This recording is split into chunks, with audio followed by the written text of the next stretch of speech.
कुछ कर्नाटका में कुछ शब्द जो हैं आजकल बड़े सुनाई पड़ते हैं। क्या है वो शब्द, कोशिश क्या है उन शब्दों की, ध्रुवीकरण का खेल कैसे कर्नाटका में हो रहा है, उसमें नई एंट्री अतीक अहमद की है। तो सबसे पहले आपको जरा बताता हूं कि क्या शब्दों के जाल जो है वो बुना जा रहा है कर्नाटका चुनाव में। ये देखिए, ध्रुवीकरण का जो एजेंडा है उसके लिए हिजाब आपको सुनाई पड़ता है, हिजाब पर लेकर बड़ा तमाशा हुआ, हलाल मीट को लेकर बड़ा तमाशा हुआ, बीफ बैन कर देंगे इसको लेकर एक बड़ा पूरा कैंपेन चलाया गया, मदरसों की निगरानी होनी चाहिए ये भी एक निकल कर आया, पाठ्यक्रम में बदलाव कर दीजिए, टीपू सुल्तान एक विशेष समुदाय का आर्थिक बहिष्कार, धर्म परिवर्तन, लव जिहाद, टीपू वर्सेस सावरकर।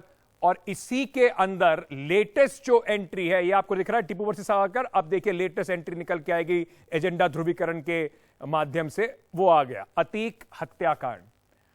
तो खेल सारा ध्रुवीकरण का है, राजनीति को इस ओर ले जाने का कि जो आपके मुद्दे होते हैं, बिजली, सड़क, पानी, सरकार स्कूल कैसे बना रही है, आपके बच्चों के रोजगार का क्या इंतजाम है, फैक्ट्री कितनी आ रही है, करप्शन तो नहीं हो रहा, उन सब से ध्यान भटकाने के लिए ऐसी चीजों को आपके सामने परोसा जाता है। इस चक्रव्यूह में गोल गोल घुमा घुमा कर बार बार इन बातों को किया जाता है। अब आप समझ सकते हैं कि क्यों राजनीतिक पार्टी, खासतौर से बीजेपी जिसकी वहां सरकार है, उसको पता है कि घिर जाएंगे बाकी मुद्दों पर, तो अगर अपने डेवलपमेंट एजेंडे पे, अपने काम के रिपोर्ट कार्ड पर काम नहीं कर पाएंगे तो कुछ और मुद्दे उठा देते हैं। और क्यों इतना इंपॉर्टेंट हो जाता है ये मुस्लिम फैक्टर चुनाव में कर्नाटका के, वो भी जरा आपको कुछ आंकड़ों के जरिए समझाता हूं।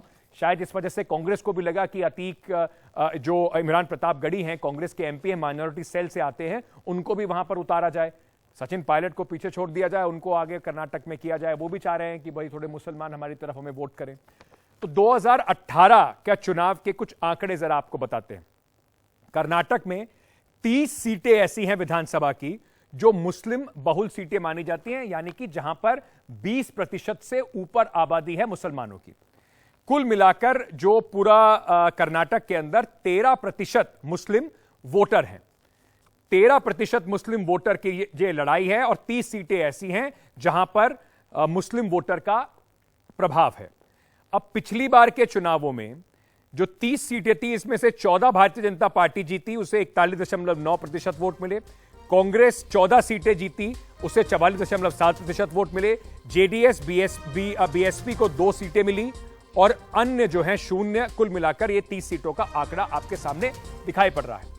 तो खेल क्या है, अगर मैं क्षेत्रवार आपको बताऊं तो कर्नाटक में कहां कहां ये सीटें फैली हुई हैं। तो कल्याण जो कर्नाटक का एरिया है वहां 7 सीटें, कित्तूर कर्नाटक के एरिया में 6 सीटें, पश्चिमी कर्नाटक में 6 सीटें, दक्षिण में 4 और बेंगलुरु का जो इलाका है वहां 7 सीटें ऐसी हैं जहां पर मुस्लिम पॉपुलेशन का, वोटर्स का प्रभाव रहता है।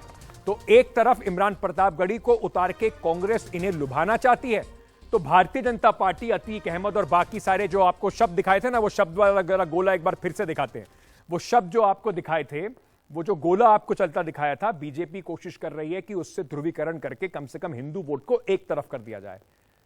तो ध्रुवीकरण वर्सेस तुष्टीकरण का खेल कर्नाटक में बदस्तूर जारी है। और नया कंधा जो मिला है इस खेल के लिए वो है अतीक अहमद का।